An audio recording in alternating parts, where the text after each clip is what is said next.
It's my pleasure to welcome you all wherever you are in the globe, and obviously my privilege to be able to moderate this session. By way of introduction, what are we going to talk about today? Well, it's a topic of global importance. It's the role of technology, and specifically the subsection artificial intelligence, but maybe even a smaller subsection, machine learning, and data to manage and solve this COVID crisis. And what we've seen globally is this divergence between different governments and their approaches to COVID. So how fast they go, what the scale of their interventions is, whether they're using tracking and tracing or isolating and making us all stay at home.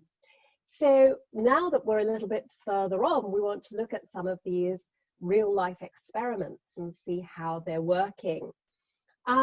Governments, of course, are trying to balance the trade-offs between our health and our economy and privacy. And we see such completely different examples of that around the world.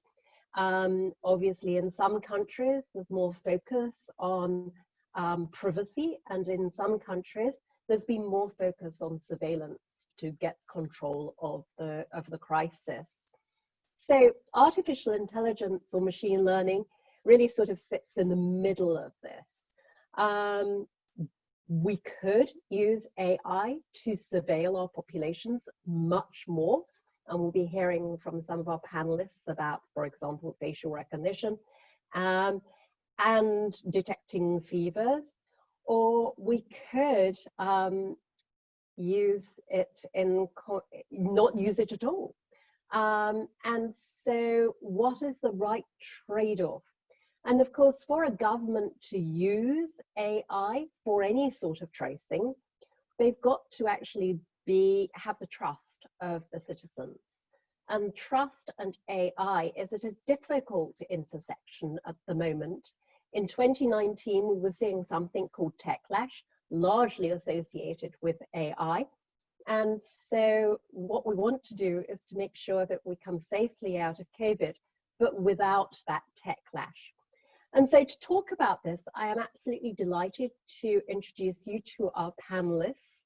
But before I do, please remember that Q&A button to ask your questions, which we'll take at the end of our session today, about 1 o'clock my time, but I'm in Texas, so it may be different for you. And so, first of all, let me introduce you to Irakli Bredize, who is the head of the Center for Artificial Intelligence and Robotics at the United Nations Inter-Regional Crime and Justice Research Institute. I've never said that before. It's called UNICRI, as far as I'm concerned. Exactly. And he is one of the recipients of the Nobel Peace Prize, which was awarded in 2013 around his work on the prohibition of use of chemical weapons. He is also, I'm pleased to say, a member of the World Economic Forum's Global AI Council, so part of that effort to look at global ethics of artificial intelligence. I'm also pleased to introduce you to Professor Tim Spector.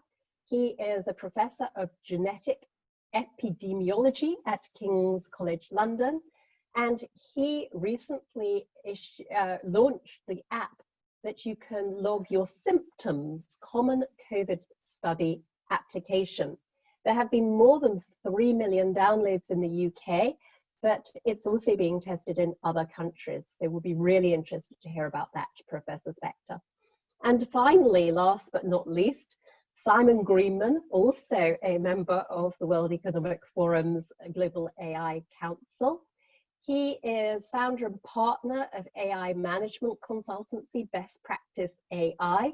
He was co-founder of MapQuest.com, which was the first online digital mapping brand. And he chairs HBS Angels of London. So I'm looking forward to this, and I'm sure you are, so I won't hesitate to ask the first question.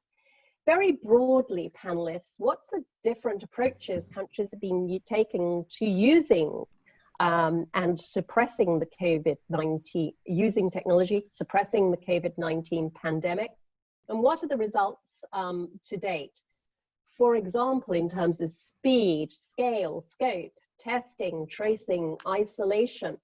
And what are the factors that seem to correlate with success? Simon, can I ask you to kick this off?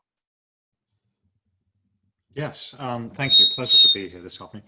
Yes, it's really interesting. There seems to be about 5 different global approaches here. You sort of got a Chinese, an Asian approach, which has been very aggressive, very responsive, locking down, enforcing those, and also a layer of digital surveillance on top of it. And it seems to, in terms of the numbers, work quite well. And then we sort of moved to Europe, and we've seen an aggressive, not necessarily quick response, but aggressive lockdown of countries such as sort of Spain, Italy, and France and Greece. And then we keep moving to the UK, where unfortunately the response could be argued was relatively slow, but we've had a lockdown, but not as aggressive. And then we sort of look up to Scandinavia and Sweden, and we see a debate raging over herd immunity in its simplistic form.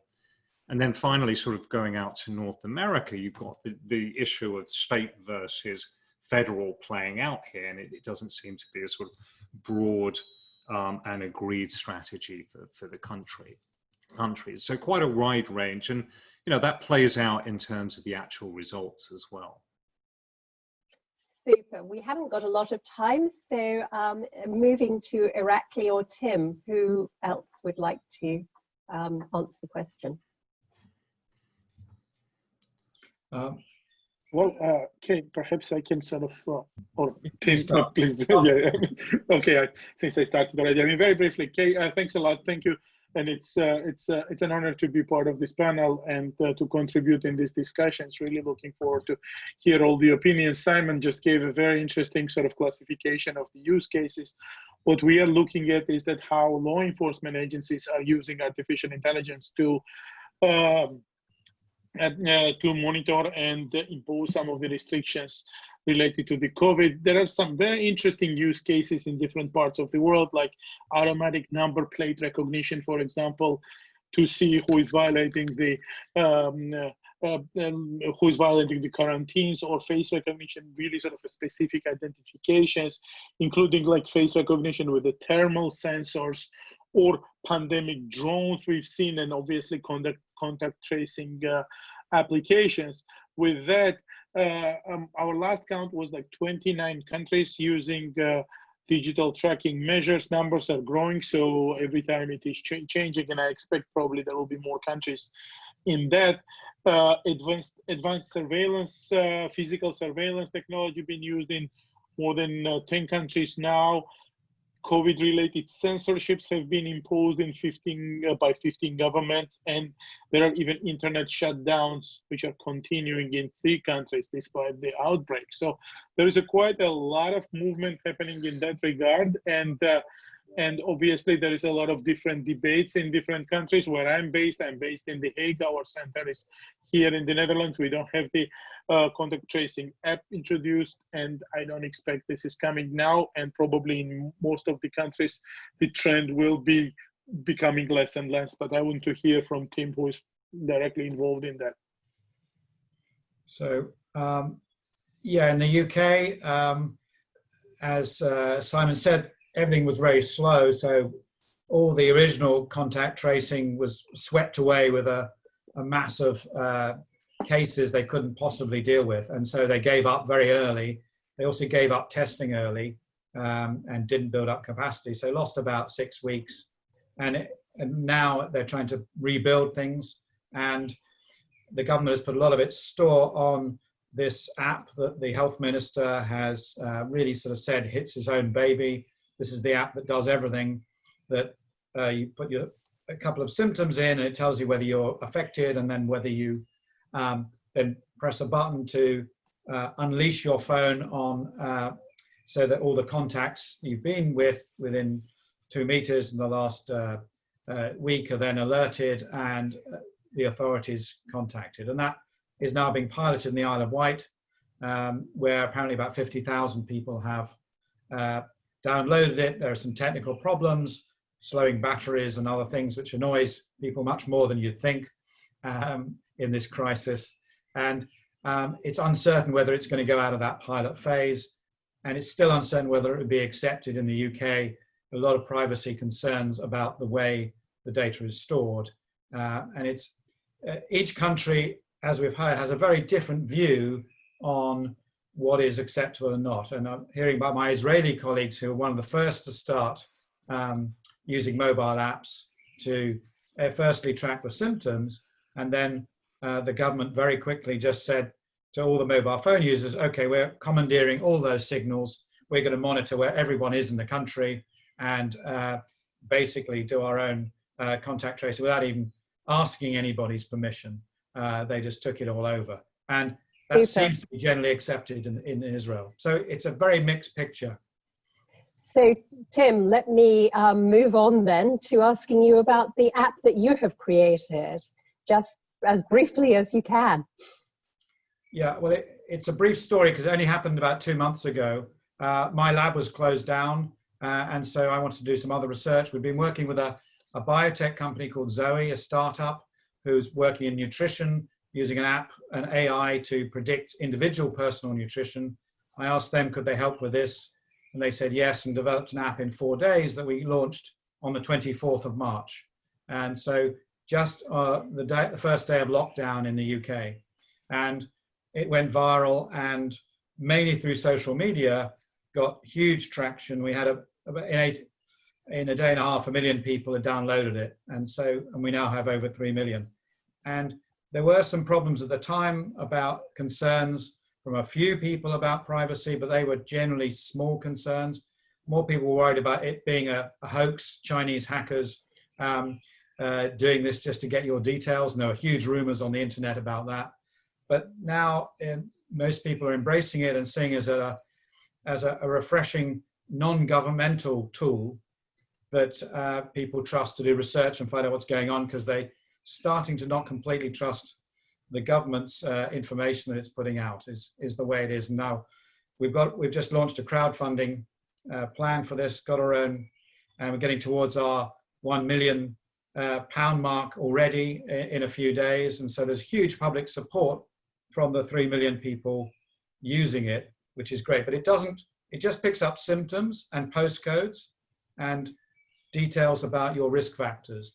It doesn't do what the government app does, which is pick you up as an individual. So it's looking to find hotspots in regions, in areas of about 1,000 households, where we can pick up the prevalence of the disease, look at hotspots and see what's going on. And so, but we have managed to change government policy just yesterday when our app, we published in Nature a paper based on the AI algorithms to show that if you had loss of smell, that was a much better predictor of having a positive swab test than all the other symptoms together. So after a 6-week delay behind nearly every other country, the UK finally agreed to add it to their list of symptoms. So it's AI in real time, and we're able to interact with them, adding questions every week, or sometimes every day, that are interacting with our population. And so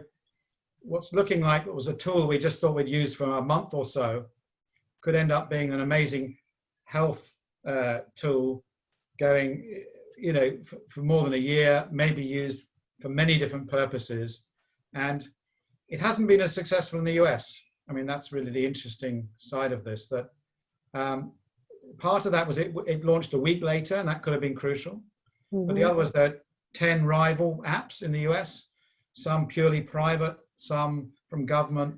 Everybody's competing for the same space, and there's no national health service to protect. So there was no common goal, as in many smaller countries.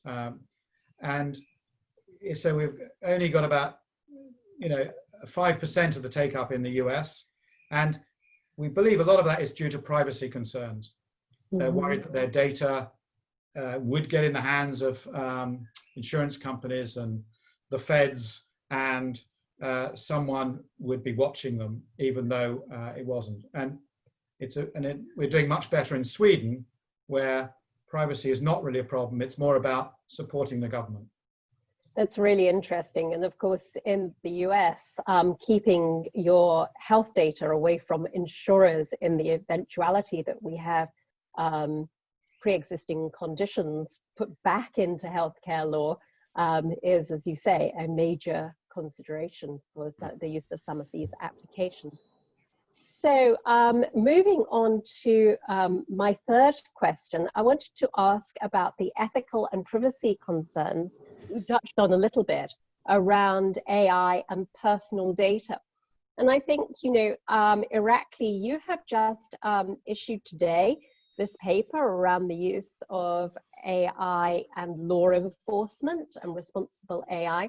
So I wondered whether you could put that use in the context of what we're talking about today, contact tracing and surveillance and things. Thank you very much, Kay. Yes, indeed, today we released quite a major report together with Interpol. It's an Interpol UN report on, we call it Towards Responsible AI Innovation.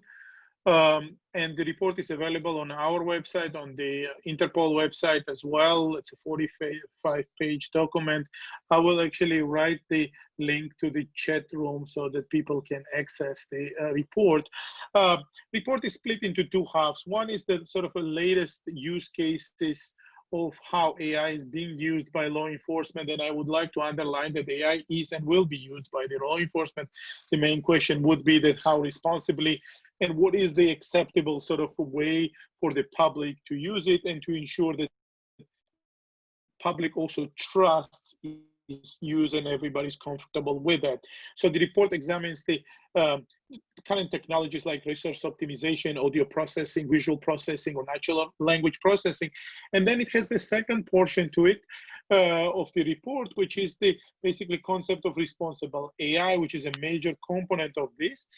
And over there, basically what we are underlining is that concerns about human rights and civil liberties are really real and serious, which can also undermine the fundamental principles of law, like presumption of innocence, privilege against incrimination, proof beyond reasonable doubt, and it can certainly damage trust. And what we are recommending is to enshrine in any use of AI by law enforcement general principles and respects for the human rights, justice, democracy, rule of law, and requirements of fairness, accountability, transparency, explainability, and other notions. What is also very important is that in that report, we are announcing that together with Interpol, we will be working on sort of we will be working on a special self-recommendation project to prepare additional guidelines for the law enforcement to do just this. And we opt to give this shape as a, we're calling it a toolkit for responsible AI innovation, which would be intended to support law enforcement. Irakli, sorry to have to stop you there, but I'm conscious of the time ticking by. And I think that we have another question. What are citizens' attitudes to AI, surveillance and privacy during COVID-19? I think we've touched on some of this already, but we actually have a poll for you, the audience. And so I'm hoping that Julie can share that poll with you now. Here it is. So there is the question.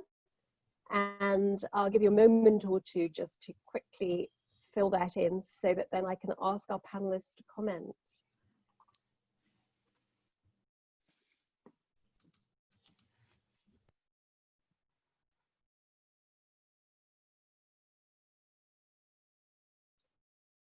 So has everyone had a chance to fill this in, Julie? Because I think that we would like to know the answers. Okay, I shall close the poll. We're almost there. A couple more seconds. There we go. And I'll share the results. Okay, So yes, but only for specific use cases like contact tracing and only for the duration of this public health emergency. So we asked you, do you think governments should mandate access to your mobile phone location data if it could hasten our way out of this pandemic? So that was 53%. Perhaps, Simon, I could ask you to look at these results and take up the question, you know, what are citizens' attitudes? Is this what you're seeing, or is this group slightly different? I can't hear you, Simon. Yeah.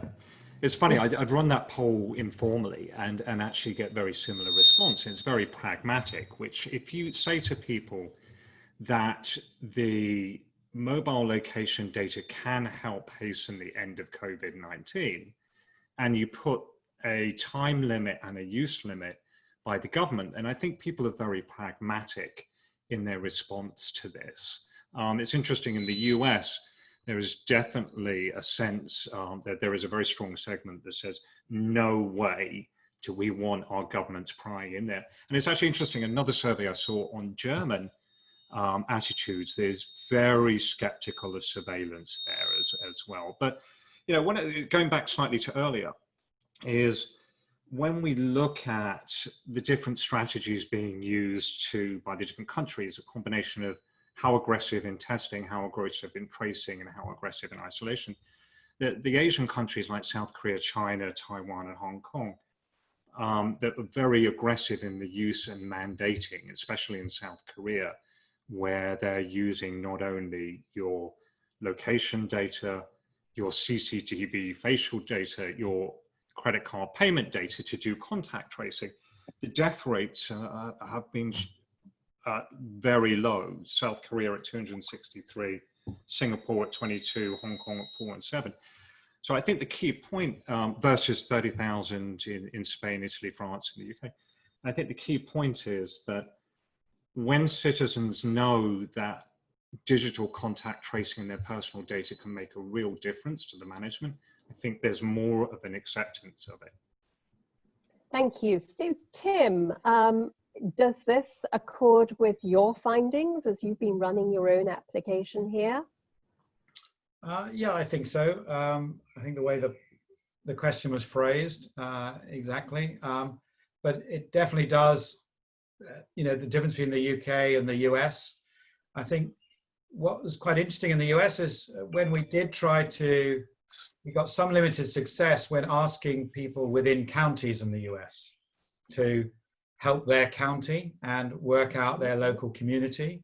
And they did feel more engaged in that. So sometimes it's the size of the country and, you know, the small community versus the large one. If you don't feel part of, and the US is terribly divided anyway, you know, even, you know, North and South California are different, and, you know, West Texas is different from, you know, so once you get down to the county level, people do feel engaged with. And that's maybe why places, you know, why Germany, for example, did pretty well, because they did everything in these sort of canton style districts much better, and everything was devolved down. So I think you can get around some of these larger cultural problems if you made it more community based, and people would, I think the acceptance rates would definitely go up, you know, towards a 75% mark, even in Europe, if you did that. What they don't like is that idea of big government, non-accountable, you can't see them, don't know what they're doing. You know, Northern Europeans just most Europeans just don't go for that. So I have a question which comes in and I think picks up Simon's point. You know, would you agree that the poll would be different if we had this poll with a predominantly Asian audience? But I think maybe that's, again, you know, not geographically sound, because there are a lot of countries in Asia, and different people and different countries have different views. But Irakli, have you seen any differences? Very quickly, 1 minute. Sure. Okay, I think that at the point where we would have a very different answers is that if we change the focus of the question on how long governments would be using the data. in the question, if you include that the data would be used indefinitely, that's when you will get a real different answers, no matter, and I can say no matter whether it's in different geographical locations. Obviously, some countries in different parts of the world are supporting so-called pandemic laws, and they said that during pandemic laws could be adjusted towards the situation. But depending on what sort of limitations we would get towards the time limits of the use of the data and for what purposes, and that's when we will probably get very different answers. Super. So my last question before I go to the questions from the panelists, from the audience, is how do we win trust? I mentioned trust at the very beginning. It's obviously vital, and you know, Tim perhaps talked about it a little bit with the divisions that he's seeing in the US. So what should governments be doing to win trust so that we can use this personal data to get ahead of the COVID crisis? Tim, anything else that you wanted to add about your observations in the US? Well, as I said, we have managed to engage with some people, and the ones we did engage with are, you know, they log in every day for the last 2 months. They're a sort of devoted group. So you can certainly get to a proportion of the population, and we keep them engaged by feeding back information to them. I think people do like to get information back to show how their data is helping the crisis. And that's definitely something. So every time we post some research or some poll, we try and tell our participants they're the first to know, to keep that cycle going between, it's not just going into the ether and into some black box you never see, and then the government secretly has a committee and then comes up with something. So I think very much a feedback loop to the participants is something that is really working to keep people engaged with it, and not, because a lot of people download it and then after the second day they throw it away. They said, I'm not getting any feedback here, I don't get anything out of it. I think that's really important. There's going to be a whole science in how you do that in the future. And so we're thinking of, for example, you know, lots of people wear Fitbits and Apple, and a lot of people are used to receiving that that nudge that they haven't checked in or whatever. That what you're saying, I think, is that that's actually what we as human beings want, to Yes. be able to engage with these wearables. Yeah, so because we developed this app, or the company Zoe developed the app in 4 days, normally it takes 4 months, there were lots of problems, and we didn't have a notification function. And so we lost a lot of people in the first week who basically dropped off. And then once we started adding a notification button and sort of saying, hey, you know, log in and help the NHS, suddenly it all changed. And then we said, link to our website. We've now got a blog, you know, we'll tell you what's going on. That really changed those numbers. So I think people don't like, certainly in European populations, they don't like the idea of doing something, I think, without feedback. And that's the message I was getting really strongly. And we now get amazing support, you know, like yesterday we had the breakthrough, and the government actually took note of the 3 million people who logged on and said, yes, we're going to recognize your symptoms, and it's now, you know, an official part of our policy. That was a huge boost to all the people on there, and you know, I think that's really important, making them feel part of it, not just passive. Yeah, absolutely. That sounds very important for trust, making your citizens feel very much involved. So can I add to that, Kay? I mean, it's really interesting, the whole issue of trust. That Edelman runs a trust barometer survey, and actually trust in governments are going up globally. There's been a double-digit increase. But what I can't quite resolve in my own mind is the issue of trust of government with your data and AI versus trust of big tech with government, with your data and AI. And there does seem to be a lot of resistance to the notion that government's using your data, but at the same time, big tech is almost an information empire in terms of the volume of data that they have about you. They know absolutely everything about you. So, but why don't we trust government with that data? I haven't quite figured that one out at this point. Okay, maybe I can also add a little bit on this, on the trust issue, if you have time. Yeah, 30 seconds, Iraqi, Sure. because we need No. to move to questions. Yeah, underlining the trust is certainly one of the most important things, how AI can be used for the for public trust. But on the responsible use of AI and the applications, I published 4 recommendations in the TechCrunch recently, and we sort of underline it from our center. And those recommendations relate to the data anonymization, purpose limitation, time limitation, and knowledge sharing and open access data. And obviously this is elaborated further on how it should be done. And if that's ensured, you would have much more trust of the public to use this type of applications. Yeah. Okay, so thank you. Let us move to some questions. Simon, first of all, I've got a question that says, arguably the biggest single cause that is that the EU has championed over the last 10 years, the presumption of data privacy. Yep. What do you see? Do you see the EU giving up on that? Do you see as actually having a different approach to data as we move forward? Yeah, it's a fantastic question, because obviously 2018 GDPR came out, which is basically equating the right to privacy around your data and control over your data and sovereignty of data. So far, the EU, it looks like it's reinforcing that right to privacy.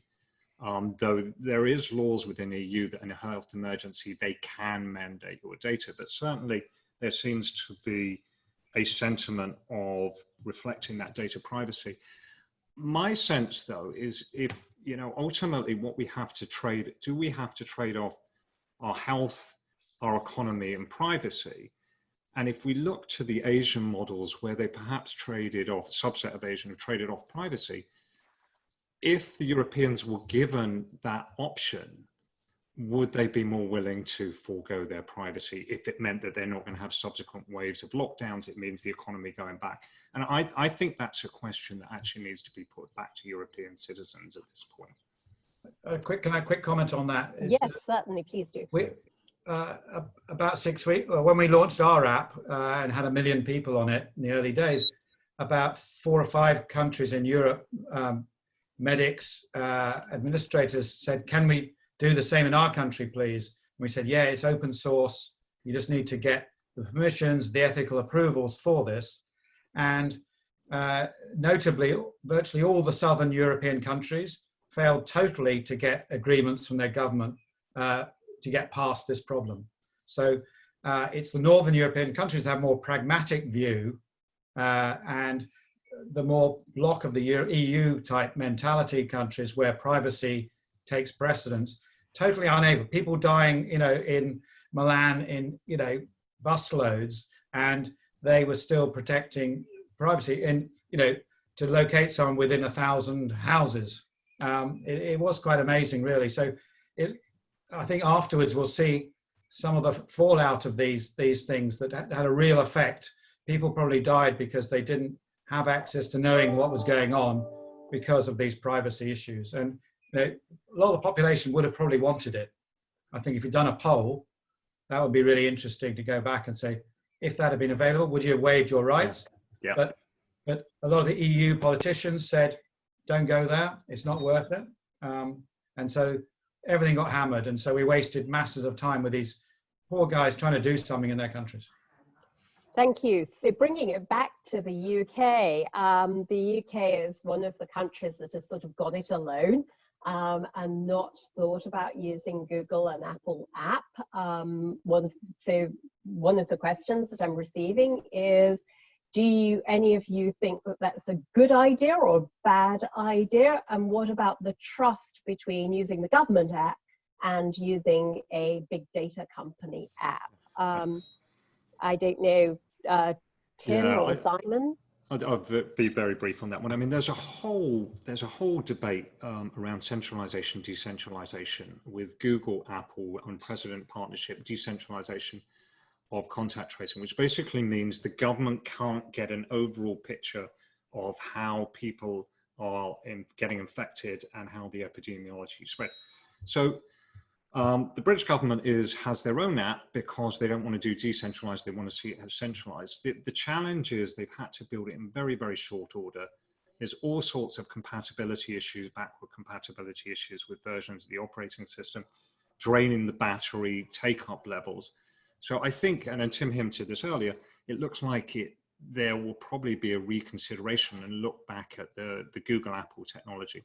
But France is making a very important point here, and it goes back to the whole question of techlash, is who's really in control of managing and fighting the public health crisis? Is it the government, or is it big tech who's controlling what data gets shared? And it's a really important question globally. Yeah, my quick answer is that governments should have picked the one that was going to work, and that should have been the priority, and rather than going for political solutions. You know, in a crisis, you want to pick the best, not just one that is the pet project of the government. And just a quick sort of comment on this, that from the people's point of view, people should know what the data will be used for and how this is going to be treated. And that's how you build the trust. And in principle, there is no big difference whether it's owned by the government or the big tech. It's what people trust and what sort of accountability is embodied there and built there. So that's really interesting. I don't know whether any of you saw the article in The Guardian, I think it was yesterday, about tracing the people who had been to protest about Michigan being locked down, and the way that data was very publicly available. And I wondered whether any of you wanted to comment upon that and the problems then about building trust.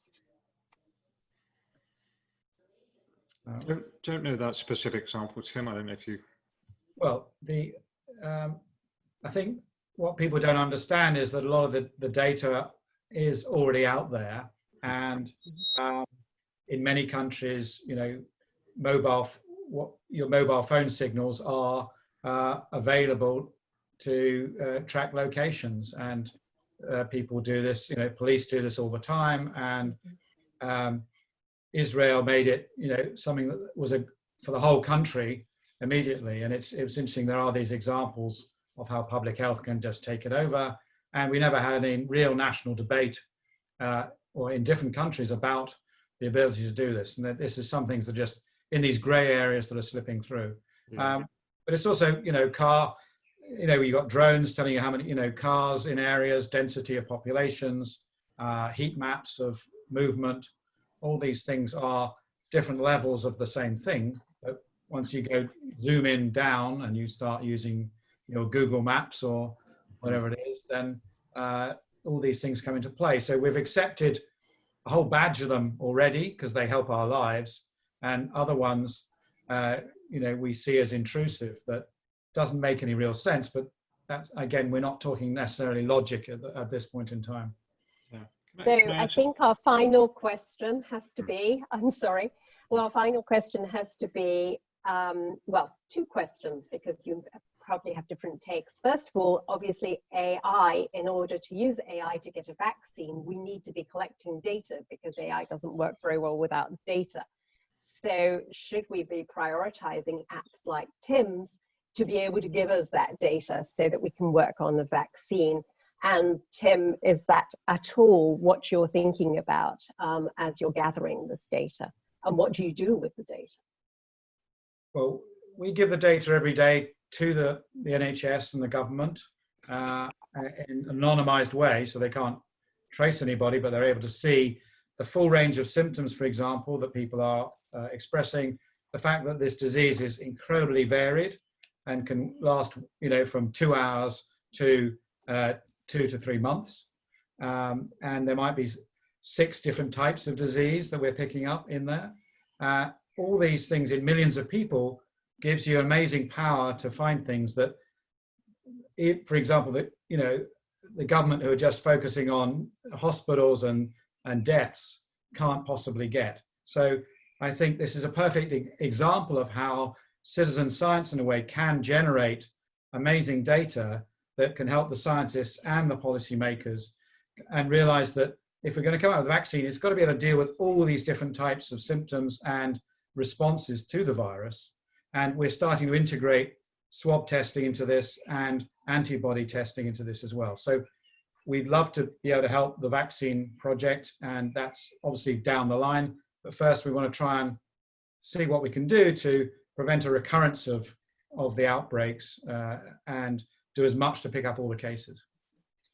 Super, thank you so much. Well, I'm afraid we only have 2 minutes left, and I want to thank obviously our panelists for their superb contributions, and also to you, the audience, for your super questions, and for joining us for this period. There's never enough time in this, in an hour, and in the available time that we've had. And so I just want to close out by thanking Simon, who put it all together, and giving you the very last word, no more than 60 seconds, to talk about whether this COVID problem and tracking and tracing is going to continue to drive a wedge between China and the US. Yeah, that's the big question. Actually, Thomas Friedman said it best the other day. He said that really the past 30 or 40 years have been harmony and a marriage between China. China's economy has grown, American has benefited. But COVID very much seems to be, along with the trade wars, the potential for the unraveling of this relationship. And we really do start to see two great empires diverging. Super. Well, that I think was less than 60 seconds, so we can finish on time. Thanks again to everybody. Take care. Thank you. Thank you. Thank you. Bye.